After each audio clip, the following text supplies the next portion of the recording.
Ang mga kwento ng pag-ibig, kwento ng buhay, at kwento ng pag-asa dito sa Barangay Love Stories. Love Stories. Ang panliligaw ay isang karanasan na puno ng emosyon.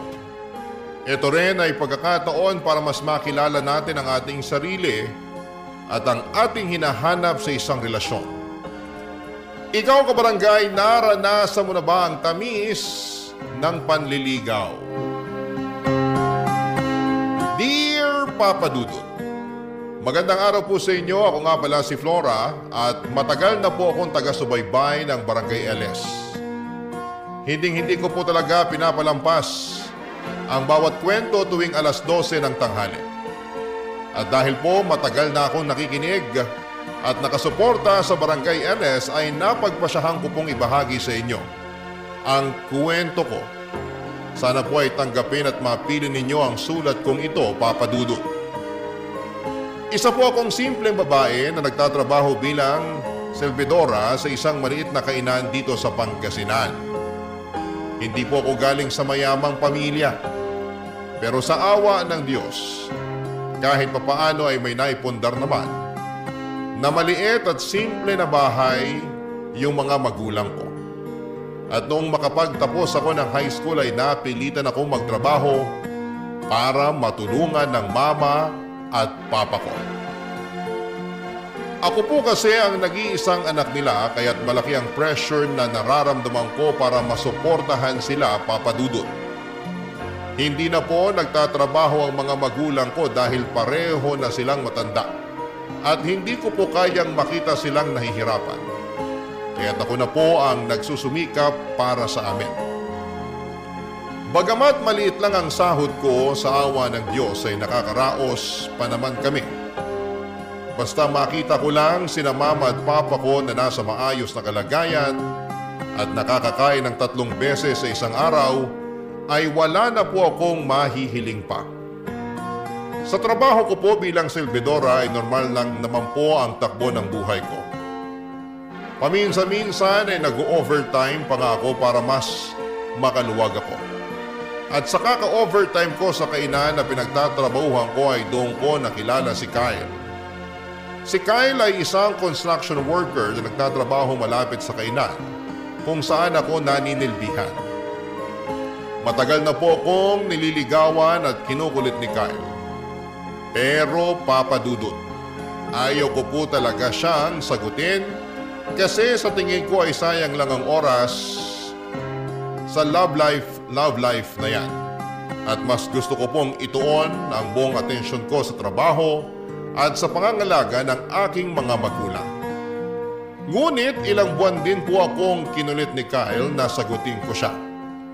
Hanggang sa isang gabi ay hindi ko na nga po nakayanan at nakulitan na po talaga ako sa kanya. Sabi ko sa sarili ko ng mga panahon na yon, kung sasagutin ko siya, sigurado akong hihiwalayan din ako nito. Kasi mukha po siyang babaero.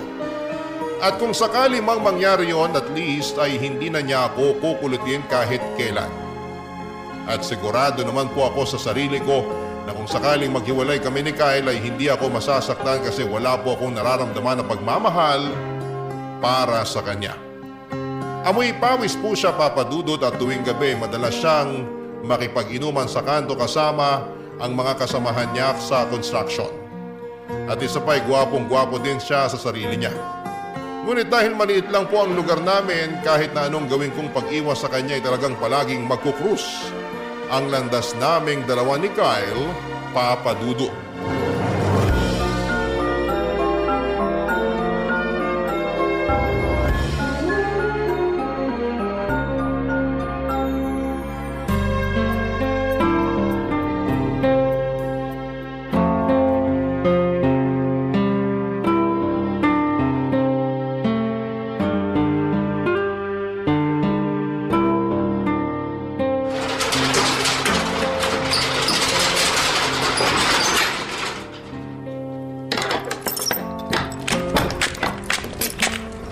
Flora, my babes! Sabi ko na nga ba, dito lang kita mahanap eh. Diyos ko, Kyle. Nakainom ka na naman, no? Gabing-gabi na, oo. Umuwi ka na nga sa inyo. Alis na, Layasyo. Doon ka na nga. Ano ba kasing ginagawa mo dyan? Bulag ka ba? Malamang ako ang napag-utusan na magsara nitong kainan. Eto naman, ang sungit-sungit mo talaga sa akin. Halika nga muna dito. Wag kang lalapit sa akin. Sigurado ako na amoy alak at pawis ka na naman. Ang arte mo naman, my babes. Tigilan mo na nga yung kakatawag sa akin ng my babes, kadiri. Grabe ka naman sa akin. Pero alam mo, kahit masungit ka, ang ganda mo pa rin. Tapos na ako dito, uuwi na ako. Diyan ka na nga. Uy, sandali lang. Ano? May papakiusap sana ako sa'yo eh. Laura, alam mo naman na matagal na akong may gusto sa'yo, di ba? At alam mo naman na matagal na rin kitang nililigawan. Kaya parang awa mo no. Sagutin mo na ako. Ay nako, itulog mo na lang yan. Sigurado akong lasing ka lang. Uy, hindi ah. Kaya nga ako uminom eh.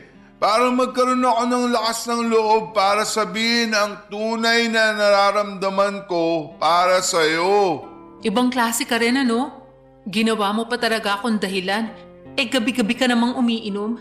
Paano mo alam? Pinagmamasdan mo ako? Aminin mo na, may gusto ka rin sa akin, oh. Ang kapal ang mukha mo. Kilabutan ka nga sa mga pinagsasasabi mo. Palagi kaya kitang nakikita sa kanto, nakikipag-inuman sa mga kasamahan mo sa construction tuwing naglalakad ako pa uwi. Basta. Hindi ako aalis dito hanggat hindi mo ako sinasagot. Alam mo ba kung ano ang pinagkaiba mo sa adobo, sinigang at piniritong isda? Ha? Ano? Lahat ng yun, natikman ko na. Ikaw na lang ang hindi. Napakabastos mo naman. My babes, ang sakit na. Pero di bale, titiisin ko lahat ng sakit. Basta sagutin mo lang ako. May pick-up line din ako para sa'yo. Eto, makinig ka. Alam mo bang hindi tayo tao? Hindi tayo pagkain? Hindi rin tayo lugar? Sabi ko na nga ba eh. May gusto ka rin sa akin. Narinig ko na yan. Bakit? Kasi bagay tayo? Mali. Kasi hayop ka. GGSS ka rin ano? Aray, mas masakit pa ata yun kesa sa sampal mo. At saka, ano yung GGSS? Gwapong-gwapo sa sarili. Ha? Tabi nga dyan, uuwi na ako. Oh, ayan. Kyle, ano ba? Tumayo ka nga dyan, nakakahiya. Baka mamaya may makakita pa sa'yo. Sagutin mo na ako. Parang awa mo na. Ang sakit-sakit na ng tuhod ko. Oo, sige na.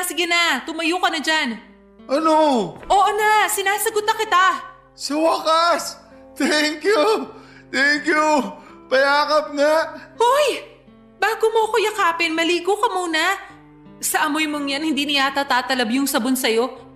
Subukan mo kayang gumamit ng laundry detergent. Baka sakaling gumana pa. Wala akong pakialam. Kahit buong magdamag mo pa akong tarayan. Basta, masaya ako na sinagot mo na rin ako sa wakas. Bumalik ka na nga dun sa mga kainuman mo. Uuwi na ako kasi sigurado akong hinahanap na ako ng mga magulang ko. Basta, aabangan kita dito bukas ng gabi ha.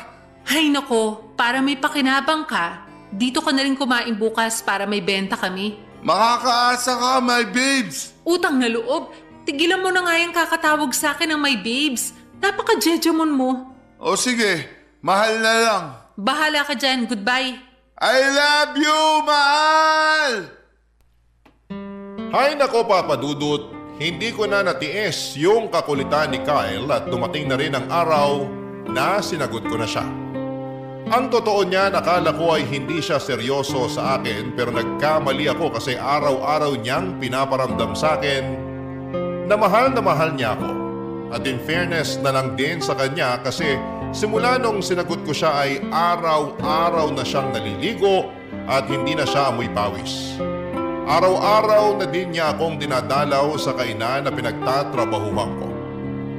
Nakakahiya mang aminin pero lumipas sa mga buwan at nararamdaman ko na nahuhulog na rin ang loob ko kay Kyle. Oo, nung una'y naiingayan at naalibadbaran ako sa kanya. Pero noong naging kami na ay mas nakita ko ang seryoso at determinado niyang sign. Kahit yung mga katrabaho ko sa kainan ay nagulat din daw sa pagbabago ni Kyle kasi hindi na rin siya ganong kadalas makipag-inuman sa mga kasamahan niya sa construction. At tuwing sumasahod siya, Papa Dudut, binibigyan niya ako ng kung ano-anong regalo. Ang sabi ko pa nga sa sarili ko noon na mukhang mahihirapan talaga akong makipaghiwalay kay Kyle kasi napamahal na rin ako sa kanya. Sino ba naman kasi ang hindi mapapamahal sa isang lalaki na gagawin ang lahat para lamang mapasaya ka, hindi ba? At mukhang nahusgahan ko rin si Kyle kasi hindi naman pala siya babaero. Hindi siya nagkulang na ipakita sa akin na ako lang ang nag-iisang babae sa buhay niya. At habang tumatagal kami ni Kyle ay mas lalo akong nai-inspire at nagkakagana na sipagan yung trabaho ko sa kainan. At makalipas nga ang ilang buwan, Papa Dudut, na pagdesisyonan ni Kyle, nasa isang mamahaling restaurant kami mag-first date. Tandang-tanda ko pa noon na sinabi ko sa kanya na sa tabi-tabi na lang kami kumain. Pero siya ang nagpumilit kasi gusto raw niyang maging espesyal ang first date namin at sagot niya na daw yung babayaran namin. Kaya mas lalo lang talaga ako na-in-love sa kanya. Hindi nga babaero si Kyle, Papa Dudut, pero noong mismong gabing yon, may natuklasan ako sa pag-uugali ni Kyle na hindi ko alam kung matatanggap ko.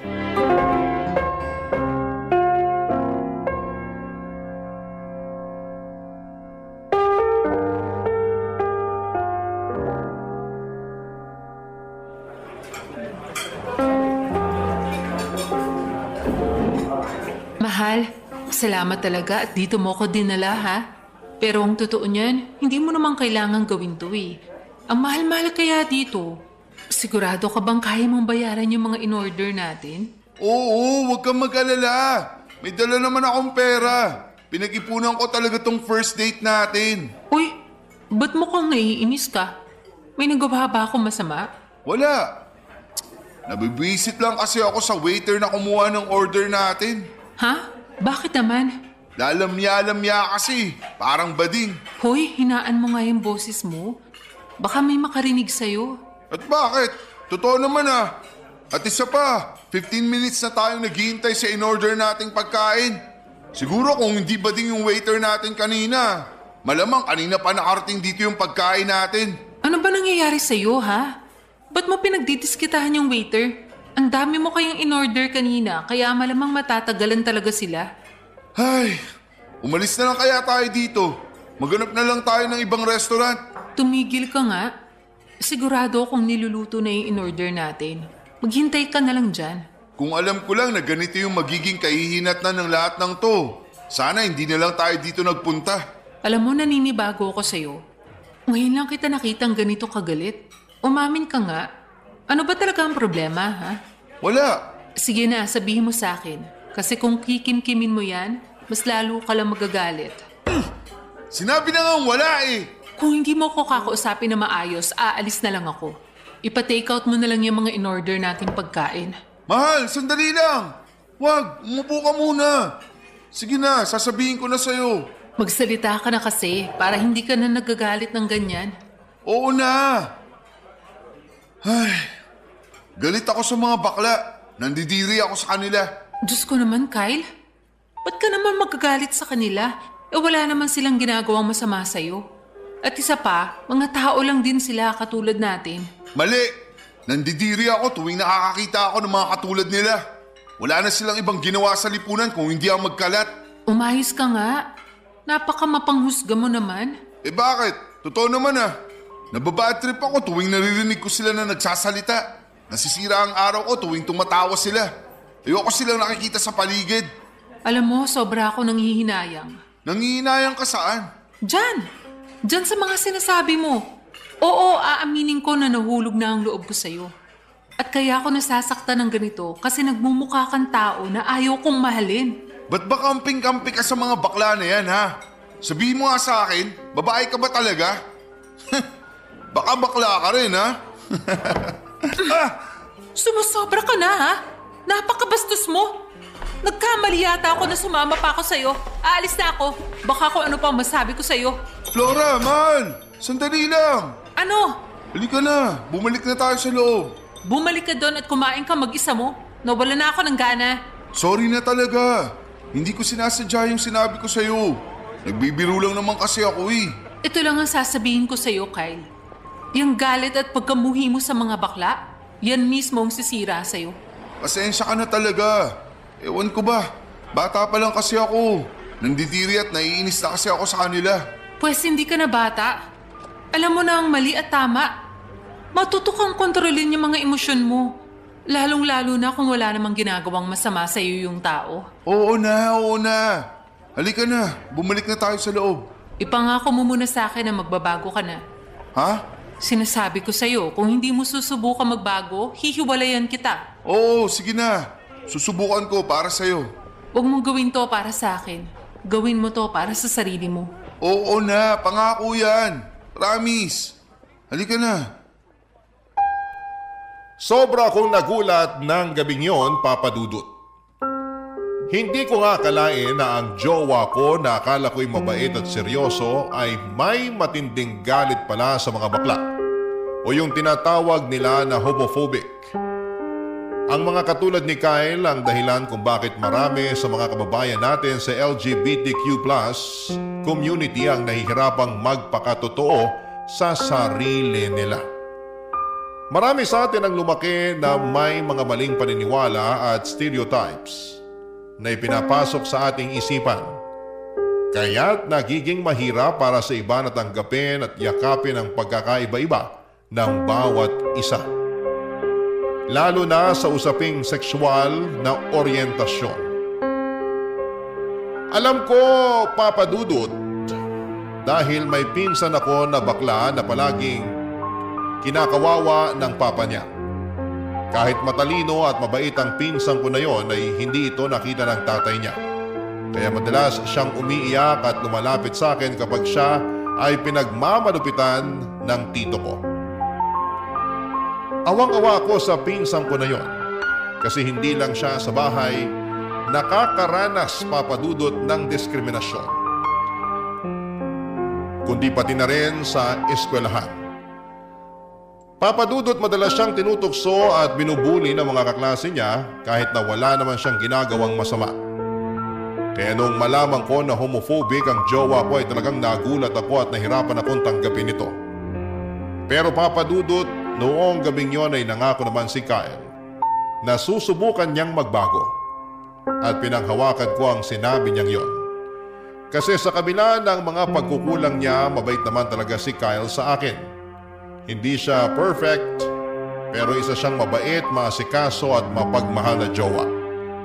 Dahil dito ay pinagpatuloy namin ang relasyon namin at sa mga sumunod na araw, umaasa akong unti-unti ay mababago ni Kyle ang kanyang pananaw.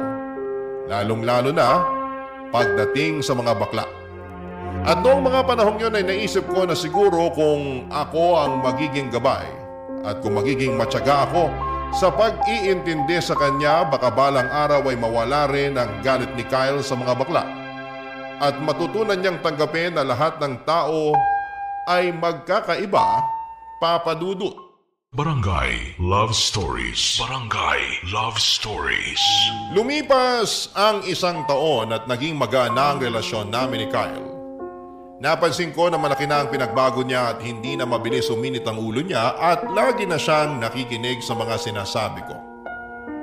Pero syempre may mga pagkakataon pa din talaga na hindi maiiwasang uminit ang ulo niya.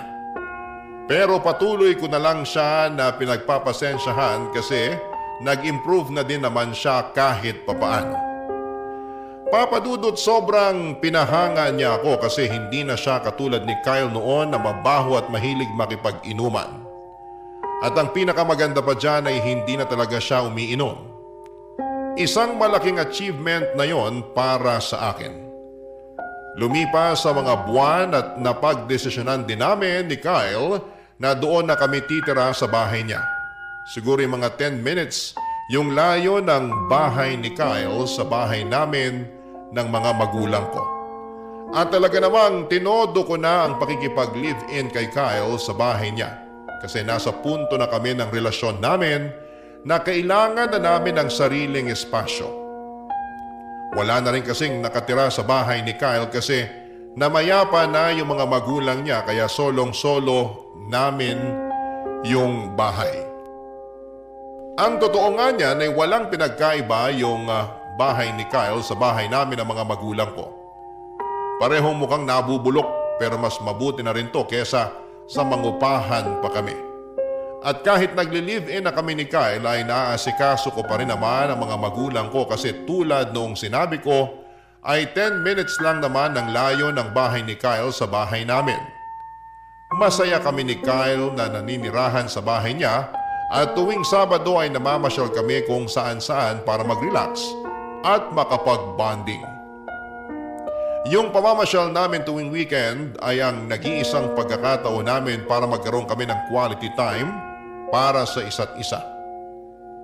Pero isang araw habang naglalakad kami sa isang park noong day off namin, nagulat ako noong bigla akong sinorpresa ni Kyle. Wala akong kaalam-alam na simula ng araw na yon, mag-iiba na pala ang takbo ng buhay ko.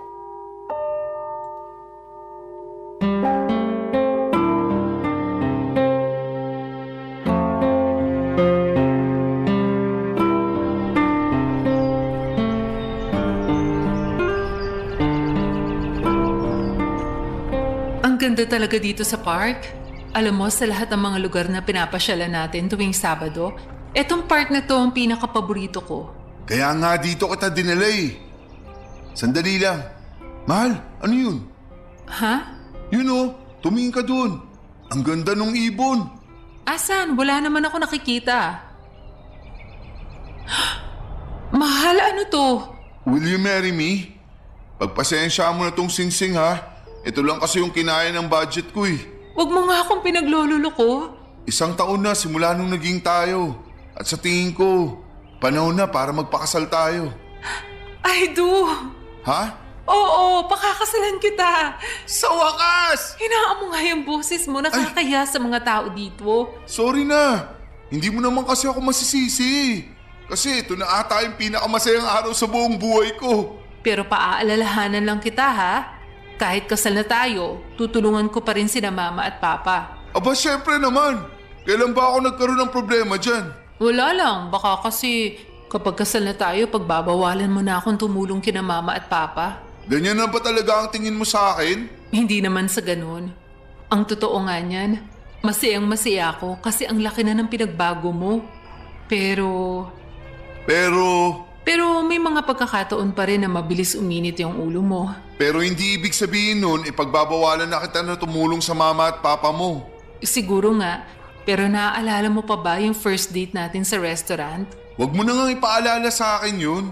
Basta, pangako mo muna sa akin na mas hahabaan mo pa yung pasensya at pangunawa mo. Ay, sige, susubukan ko. Huwag mong subukan, gawin mo. Opo, Commander. Aray! Ikaw naman kasi, puro kakalokohan. Alam mo, itong mga sinasabi ko, para din naman to sa ikabubuti mo eh.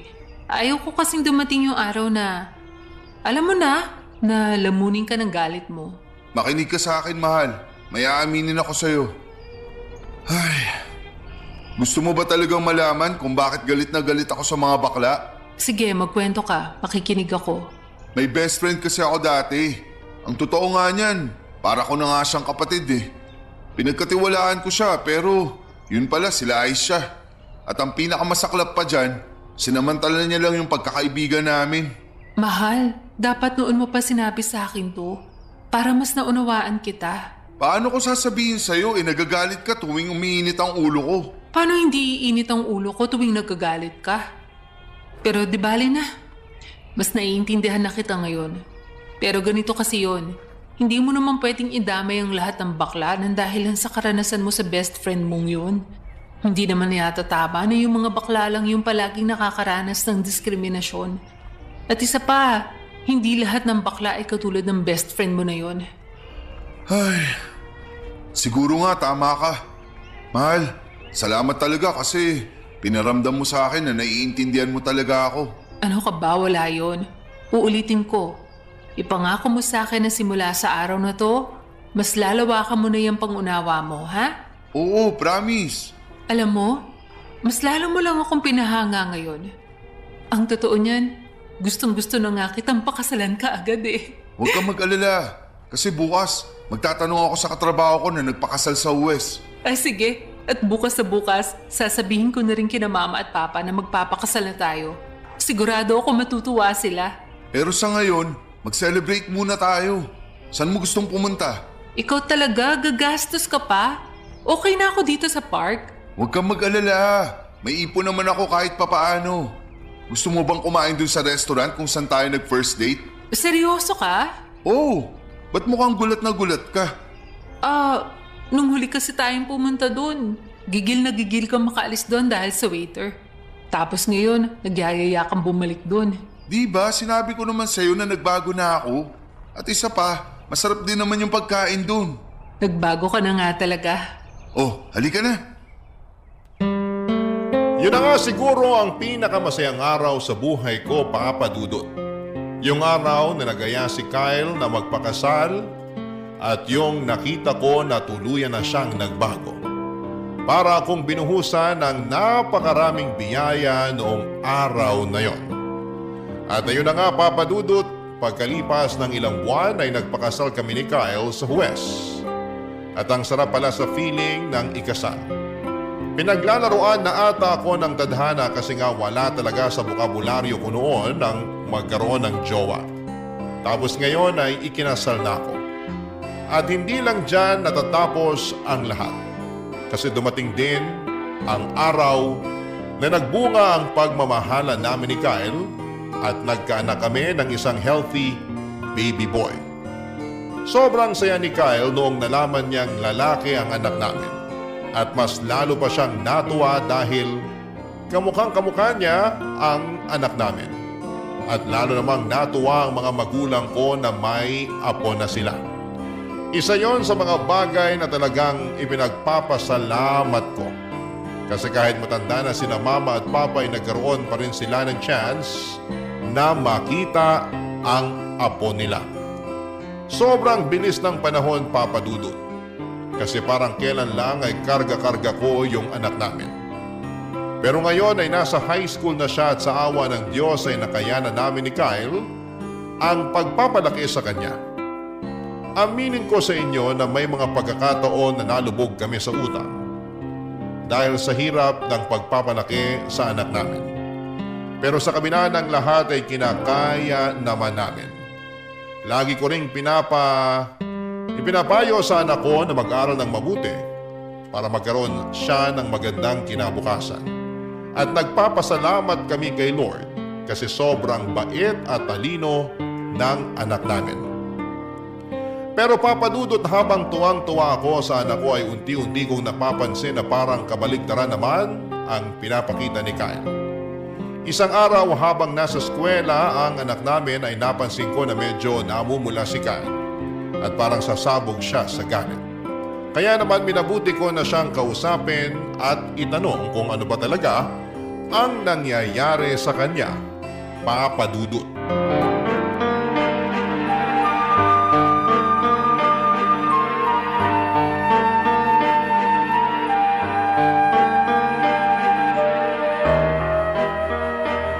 Kyle, ano bang problema mo? Yang anak mo, pagsabihan mo yan ha. Sandali nga.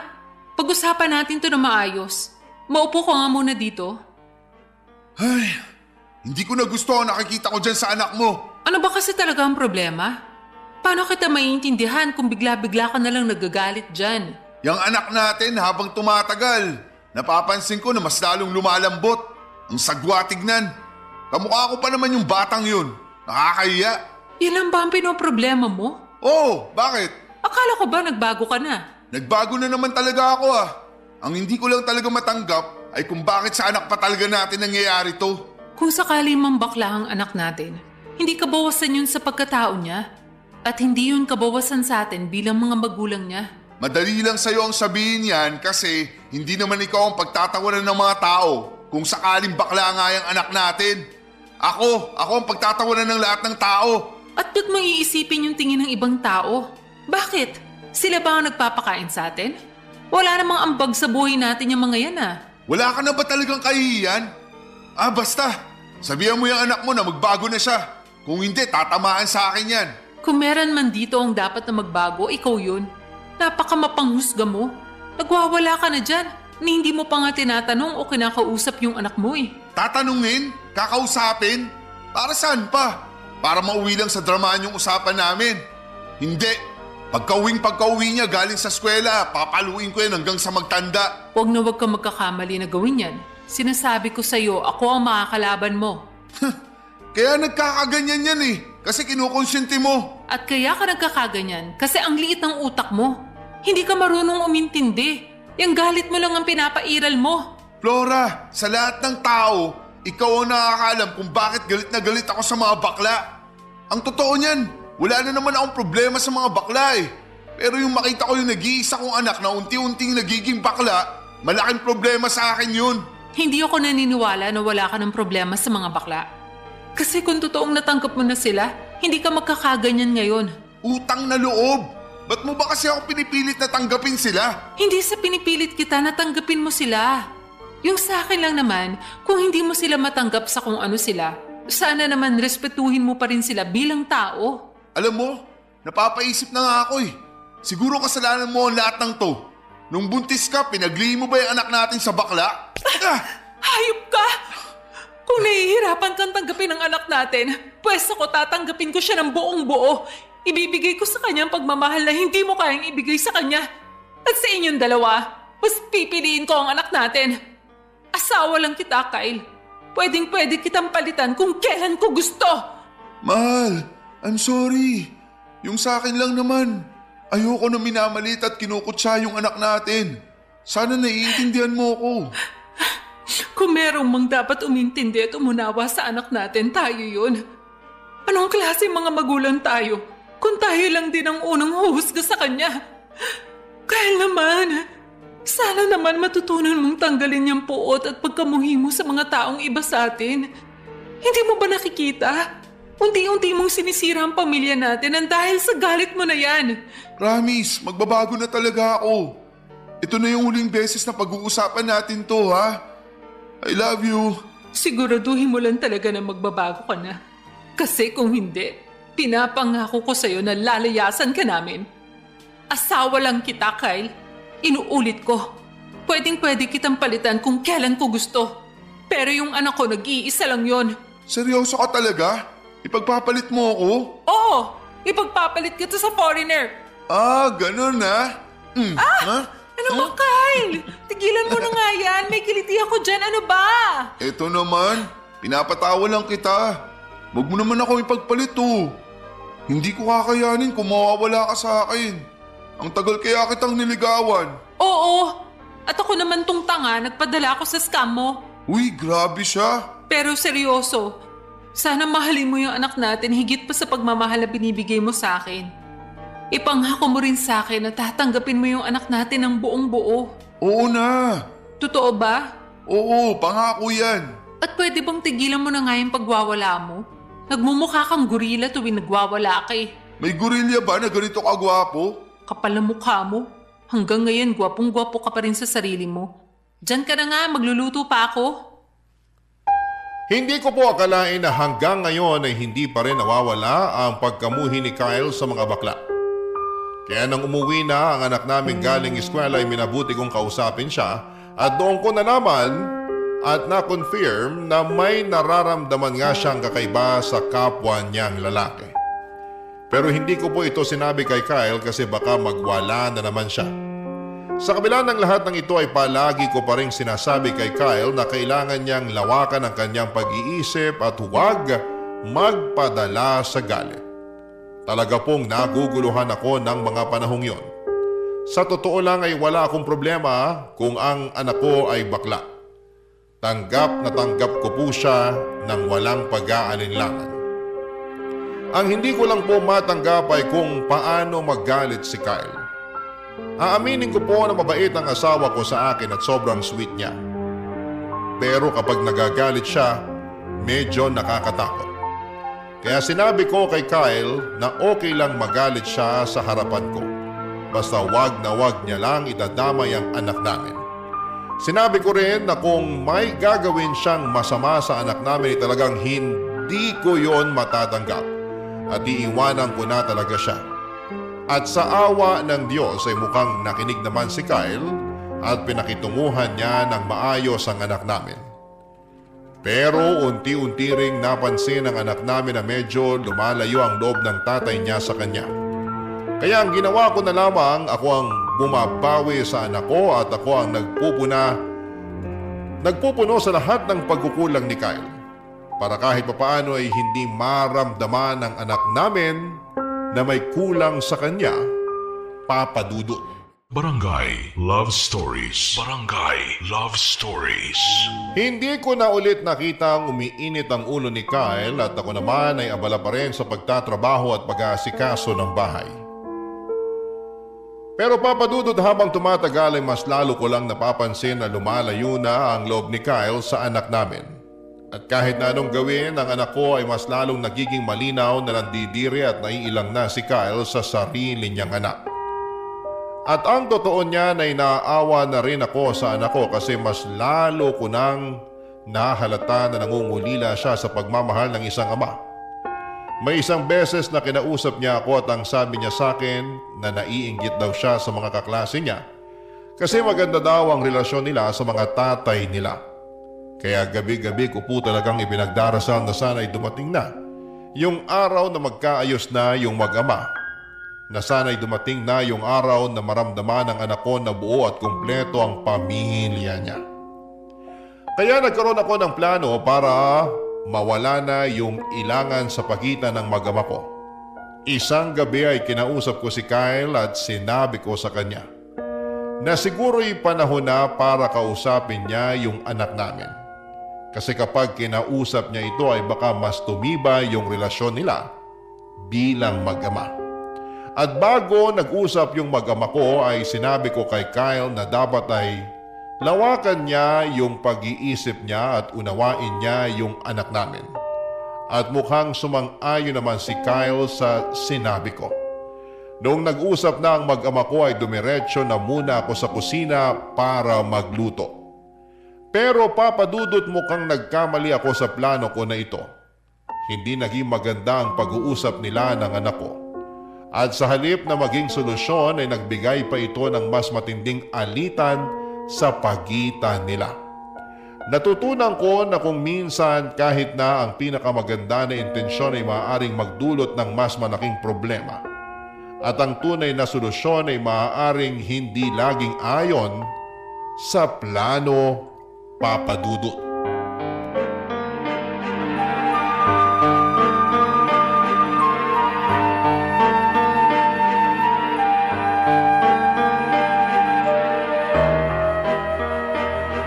Huwag ka nang babalik! Kyle, ano nangyari? Ba't ka nagsisisigaw? Dinig na dinig ko sa kusina yung boses mo. Ikaw ba ang may pakana nito, ha? Ba't biglang lumakas yung loob ng anak mo ang aminin sa akin Ang na... gusto ko lang naman magkausap kayo para mawala na yung ilangan sa pagitan nyo. Pwes, inamin niya sa akin na bakla siya. Flora naman, alam kong pinangako ko sa'yo na magbabago na ako. Pero kinailangan ba talaga niyang ipangalanda ka na bading siya? Hindi ko na alam kung paano ko patatanggapin yan. Alam mo ba naglakas loob yung bata na sabihin sa'yo yan? Kahit takot na takot siya sa'yo? Kasi nagbabaka sakali siya matatanggap mo siya? Diyos ko, Kyle, nangungulila yung bata sa pagmamahal mo. Sinasabi ko na nga ba ikaw ang kumukonsinti sa kanya. Kung tutuusin, ikaw ang punot dulo ng lahat ng to. Kung kinausap mo lang sana na maayos yung anak mo, malamang hindi tayo magkakagulo ng ganito ngayon. Wala ka nang magagawa. Pinalayas ko na ang anak mong bakla. Diyos ko, sa oras na ng gabi. Pag may mangyari masama sa anak ko, ikaw ang pagbabayarin ko. Tandaan mo yan. Huwag kang mag-alala. Sigurado ako na doon diretso yung sa bahay ng mama at papa mo. Ayoko na. Punong-puno na ako. Uy, teka lang. Ano yan, ha? Saan mo dadalhin yung mga gamit mo? Doon na rin ako didiretso kina mama at papa. Hindi ka alis. Dito ka lang. Bitawan mo nga ako. Alam mo kung ano yung pinakamasakit sa akin, ha? Yung hindi mo kayang ibigay sa sarili mong anak ang pagmamahal na matagal mo nang binibigay sa akin. Pasensya ka na.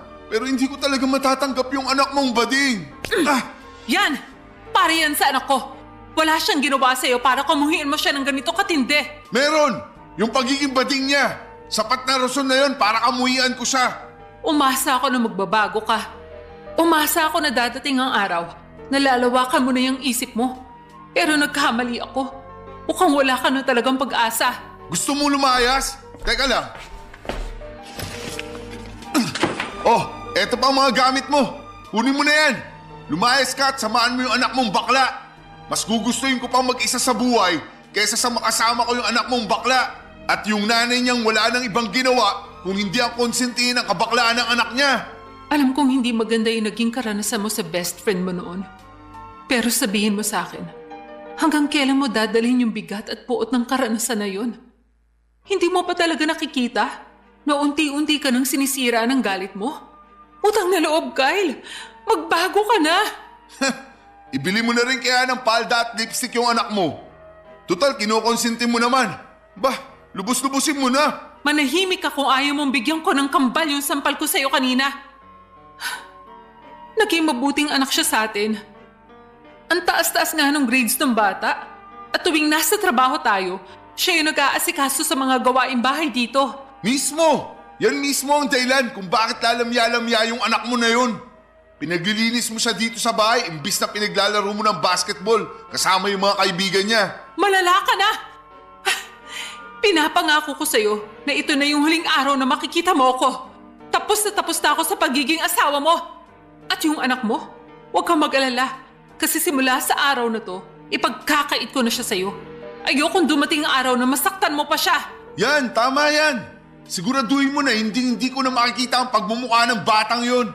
Sana lang talaga, huwag dumating ang araw na pagsisisihan mo yung pagtaboy mo sa amin. Kung may pagsisisihan man ako, yun na yung nakinig pa ako sa'yo. Masyado ako naging malambot. Dapat simulat sa pool pa lang. Tinuruan ko na yung anak mo kung paano maging tunay na lalaki. At kung may pinagsisisihan man ako, yun na yung pinakasalan pa kita. Kasi sa totoo lang, hindi ko nakilala yung taong pinakasalan ko. Hindi na kita kilala. Sabihin mo nga sa akin, Kyle. Kaya mo ba talagang tanggapin ang pagkawala ng anak mo? Na hindi mo na siya makakasama sa mga susunod na taon? Dahil lang sa hindi mo siya kayang yakapin sa kung sino siya? Ay... Mukhang nakuha ko na nga yung sagot sa tanong ko. Aalis na ako. Flora, sandali! Kung talagang mahal mo yung anak natin, hindi ka magdadalawang isip. Kung meron man sa atin na may karapatan na magdalawang isip, ako yun. Sana nagdalawang isip ako bago kita pinakasalan. Ayusin naman natin to, please. Ganyan ka naman palagi eh. Gusto mo makipag-ayos tuwing nag-aaway tayo, tapos mangangako ka na magbabago ka na. Pero hindi man lang ba sumagi dyan sa isip mo kung bakit hanggang ngayon nagkakagulo pa rin tayo? Kasi walang pagbabago. Hindi ka na nagbago. At hindi ka na magbabago. Sobra akong nasaktan ng gabing yon, Papa Dudut. Pero mas nasasaktan ako para sa anak ko. Kung alam ko lang na magiging ganito ang lahat, sana noong umpisa pa lamang ay hindi na ako nakipagrelasyon kay Kyle. Sana hindi ko na lamang siya sinagot at sana ay hindi na lamang ako nagpabuntis. Naging tanga ako at naniwala ako sa mga pangako niyang hindi naman natutupad, na may pag-asa pa siyang magbago. Noong gabing yon ay dumiretso ako kina Mama at Papa at doon ko rin nakita ang anak ko. Namumula ang mata at hindi matigil sa pag-iyak. Sobrang sakit yung nararamdaman niya dahil hindi niya inakala na ipagtatabuyan siya ni Kyle. Sa mga oras na yon ay buo na ang desisyon ko na makipaghiwalay kay Kyle. Doon muna kami titira ng anak ko sa bahay nila Mama at Papa. Gaya nga ng sabi ko, Papa Dudut, mas mabuti nang wala ng tatay ang anak ko kesa magkaroon siya ng tatay na mapanakit at mapanghusga. Dumaan ang mga linggo at naging magaan ang buhay namin sa piling ng mga magulang ko. Sobrang saya nila Mama at Papa kasi araw-araw nilang kasama ang apo nila. May isang beses na pumunta si Kyle sa bahay ng mga magulang ko, pero pinaalis ko rin siya. Oo, asawa ko pa siya sa papel pero hindi ko na kaya siyang makita pa. Tuwing naiisip ko ang anak ko na umiiyak dahil sa ginawa ni Kyle, lalo ko lang nararamdaman na tama ang naging desisyon ko na layuan na siya. Sa mga sumunod na linggo ay hindi na nagparamdam sa amin si Kyle, Papa Dudut. Aaminin ko na lungkot ako ng kaunti. Pero sabi ko sa sarili ko, siguro nga ay mas mabuti na rin yung ganito. Wala nang gulo at hindi na rin niya masasaktan ng anak ko kahit papaano. Pero ang hindi ko inaasahan, Papa Dudut, ay paglalapitin kami ulit ng tadhana. Isang araw habang nagtatrabaho ako sa kainan, nalaman ko na nagpunta pala ang anak ko sa dati naming bahay para kumustahin sana si Kyle. Kasi kahit pinagtabuyan na siya at lahat-lahat, ay gusto niya pa rin daw na matanggap siya ng tatay niya balang araw.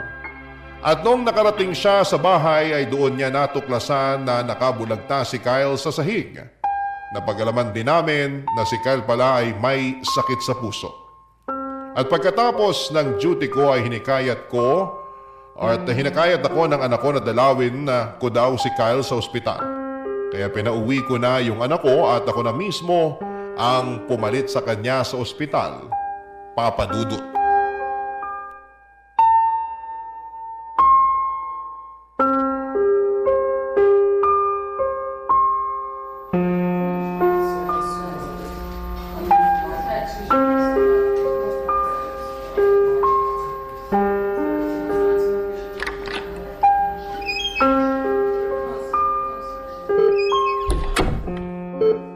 Anak, ikaw ba yan? Kyle, Laura, mahal. pinauwi ko na yung anak mo. Ako na muna magbabantay sa'yo dito. Hindi niyo naman kailangan gawin to eh. Alam mo ba na yung anak mo mismo may gusto na dalawin kita? Sising-sisi ako sa mga nagawa ko sa inyo noon. Hindi ko akalain na yung batang kinamumuhian at pinandidirihan ko ay hindi niyo tutulong sa akin. Kung hindi dahil sa kanya, malamang pinaglalamayan niyo na ako ngayon. Aaminin ko, hanggang ngayon, hindi pa rin humuhupa yung galit ko sa'yo. Dapat lang talaga na magpasalamat ka sa anak mo. Alam mo ba na grabe yung trauma na inabot niya sa'yo? Halos hindi makakain yung bata nung araw na pinalayas mo siya. At hanggang ngayon, naaalala niya pa rin lahat ng mga masasakit na salitang sinabi mo sa kanya. Sana mapatawad niyo pa ako. Pinapangako ko na babawi ako sa inyo. Huli na ang lahat. Kung gusto mong bumawi sa anak mo, hindi kita pipigilan. Pero yung sa atin, matagal ko nang tinapos yon. Hindi mo na ba talaga ako mapapatawad? Kayang-kaya kitang patawarin. Pero yung magkabalikan tayo, ibang usapan na yon. Alam kong marami akong nagawang pagkakamali. At kung may babalik ko lang sana yung panahon, hindi ko gagawin yung mga nagawa ko sa anak natin. Hindi na sana tayo humantong sa ganito kung napagtanto mo yan nung umpisa pa lang. Hindi ako nagkulang sa pagpayo sa'yo, pero ikaw tong napakatigas ang puso. Sawang-sawa na ako sa mga pangako mo na napapako. Mukhang nakapag-desisyon ka na nga. Kung ganon, respetuhin ko yun. Pero pinapangako ko, kapag nakalabas na ako dito, babawi ako sa anak natin. Pero kung sakaling magbago pa ang isip mo, andito lang ako. Handa akong mahalin ka ulit. Masyadong malaki ang hinihingi mo sa akin, Kyle. Kung tutuusin, ilang beses na nga kitang pinagbigyan eh. Siguro kung ako yung pinagmalupitan mo, mas matatanggap ko pa. Pero hindi eh. Binuhos mo lahat ng puot mo, lahat ng galit mo, at lahat ng trauma mo sa anak natin. Pero sa kabila ng lahat ng yon, alam mo ba na takot yung bata nung nakita kanyang nakahandusay sa sahig? Patunay lang yon na sa kabila ng ginawa mo sa kanya, mahal na mahal ka pa rin ng anak natin. I'm sorry. Hindi ko alam kung mapapatawad ko ba ang sarili ko sa lahat ng nagawa ko. Huwag ka sa akin mag-sorry. Doon ka sa anak mo humingi ng tawad. Pwede ba akong makiusap sa'yo? Ano yun? Pwede mo ba siyang pabalikin dito? Sabi kasi nung nurse, wala pa akong malay nung binantayan niya ako dito. Sige, Saglit, tatawagan ko lang. Oh, heto. Hello, anak? Salamat at niligtas mo ako, ah. Anak, patawad sa lahat ng nagawa ko sa iyo. Naging makasarili ako at buong buhay mo. Imbis na iparanas ko sa iyo yung pagmamahal ng isang ama, mas pinili kong kamuhian at pandirian ka. Kung may babalik ko lang ang panahon, hindi ko gagawin ang lahat ng mga ginawa ko sa iyo noon. Sana hindi pa huli ang lahat. Kapag nakalabas ako dito, hayaan mo ako makabawi sa iyo, ah. Anak, masaya ako na nagkabati na rin tayo sa wakas. Mahal na mahal kita. Sige na, ibabalik ko na sa nanay mo tong cellphone. Hello, anak? Sige, hihintayin ka namin. Bye. O ayan, papunta na raw. Flora, wala na ba talagang pag-asa na magkabalikan tayo? Huwag mo na munang alalahanin yan. Ang pagtuunan mo ng pansin, yung pagpapagaling mo. Pero, Sige na, huwag ka na makulit. Siya nga pala, yung tungkol sa bayarin mo dito sa ospital, tutulong daw yung boss mo. talaga?